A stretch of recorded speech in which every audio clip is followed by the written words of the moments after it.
Well, there's one I can't ever forget. You know Dravenia, right? The town mage of Kynes Grove. One time, she came to us and showed us this brilliant idea of hers. Star mead.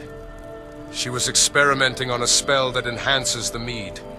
Make it sparkle like the stars, and give its drinker a burn in the guts like Oblivion's fire. What's the catch? I asked. No catch. Just a little Dunmer magic. And lots of mead.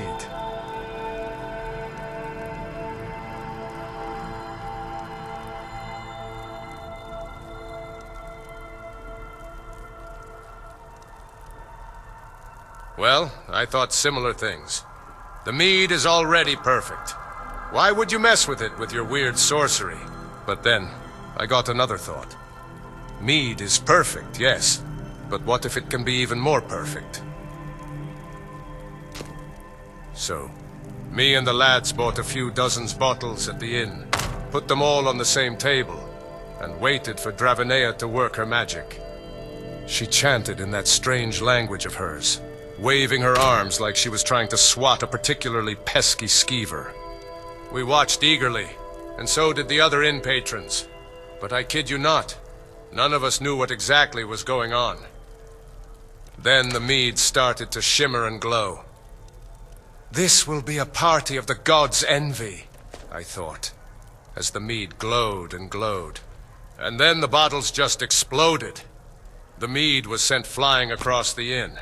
Instead of sitting in our belly, they got our clothes drenched.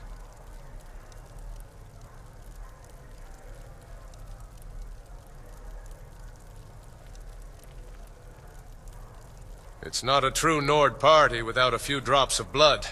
All was fine, all things considered. But what matters is the one bottle that remained standing amidst the glass fragments and spilled mead.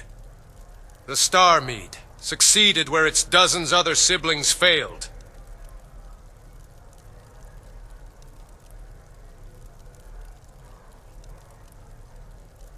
Are you kidding? It was there for the grabbing. Of course. Yours truly had the pleasure of drinking the first ever Star Mead. And it was exactly as Dravenia described. A burn in the guts like the fires of the Deadlands, and a kick at the soul like the whip of Molag Bal. The most heavenly, or should I say hellish, experience.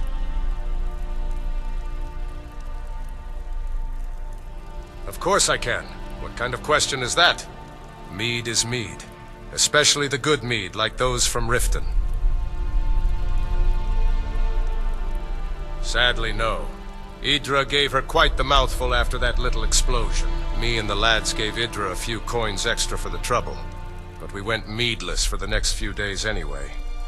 Of course, we kept trying to recreate the recipe ourselves in the mine, even without the magic. But we just ended up drinking all the mead before making any meaningful progress. Every single time. Of course. Now that's a topic I can get behind. You see, it's not just about the taste. Though I'll tell you, it's as smooth as a bard's sweet serenade. Riften mead, or more specifically Blackbriar mead, has a certain character, if you will. It's got that rich, honeyed flavor that dances on your tongue, and it's brewed with a touch of mischief that makes you beg for more. It's like every tankard is a little adventure waiting to happen.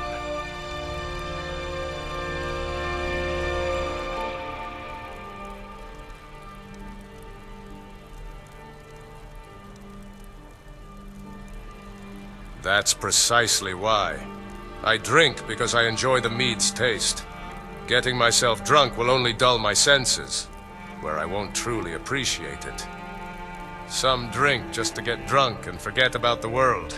A waste of good mead, if you ask me. That being said, it doesn't hurt to clear a few kegs with the lads from time to time. And what about you? What's your favorite drink?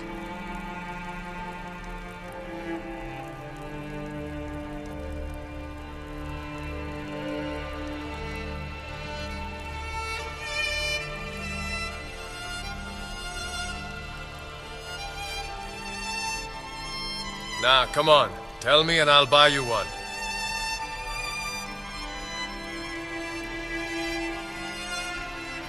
I might have. But it's harder and harder these days to find those smaller mead makers. Mostly pushed out of business by Blackbriar Mead, I'd presume. No wonder. It just is that good. But enough about that.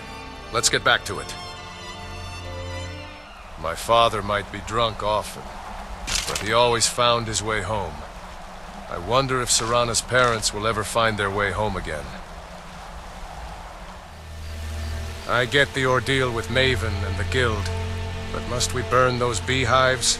There won't be good mead without good bees. By sure, you're a real piece of work, aren't you? I hope you get bitten all over by bees. That'll only be right. Say what you will about the Thalmor, but I will never be friends with someone who sips their fancy wine and looks down on true Nord mead. All this boring talks between the Jarls. Why can't we all just party together and achieve peace? Mining is a trade to be respected, but here, those Silverbloods are using slaves to do it.